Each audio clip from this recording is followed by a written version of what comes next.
So as I said, we're going to have we're going to break into 3 sessions. The facilitator is going to act as either the liberal or the moderate, the non-conservative viewpoint. And the liberal is going to pose the question. And the question, for example, for the first question we're going to pose is your nephew Charlie. So the facilitator is going to play your nephew Charlie or Charlena, as the case may be, who's a recent college grad, tells you at dinner that she can never vote for a Republican because Republicans are for the rich. And they just want to give tax breaks to the rich that the middle class must pay for. What do you say to your nephew Charlie? Okay, so that's going to be the premise. We're going to do this for 15 minutes. The facilitator is going to play Charlie. Hopefully the facilitator will call on one of you to give your best argument. What do you say to Charlie?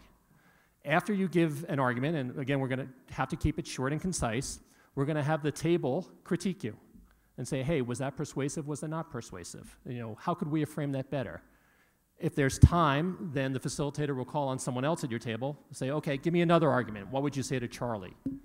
And then again, have the table critique the answer. I think dollar sign arguments work well with conservatives, but probably don't work very well with liberals. I would think a heart argument works better with most liberals. They tend to not think in economics, and that's why they call us cold and greedy, because we always argue with dollars and cents, or we do rule of law. I think a better argument is kind of going like, oh, these people help the poor, and something like that. That's more of a heart argument. But even then, you still brought in some of the dollar signs. That was my impression. Tell me where I'm wrong on this. If you have any kind of self-drive or self-esteem, do you really want someone else footing your bill all the time?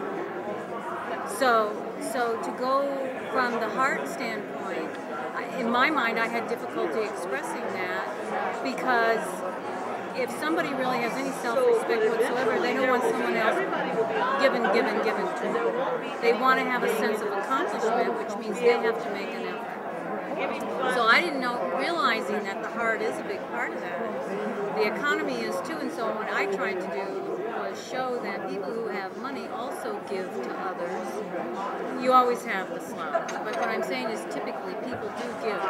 They share, and that's one of the ways we get human satisfaction, is because we share what we have. Because, and I'm speaking from a religious standpoint now, although I may not bring it up from a religious standpoint, anything material has limited satisfaction. If I make $30,000 a year, I got to pay 15%. So why would Mitt Romney, as a billionaire, pay lower taxes than I do? There is a fallacy in that you pay, even if you're at the bottom, if you work, you pay payroll taxes and social, FICA taxes, and that's not free.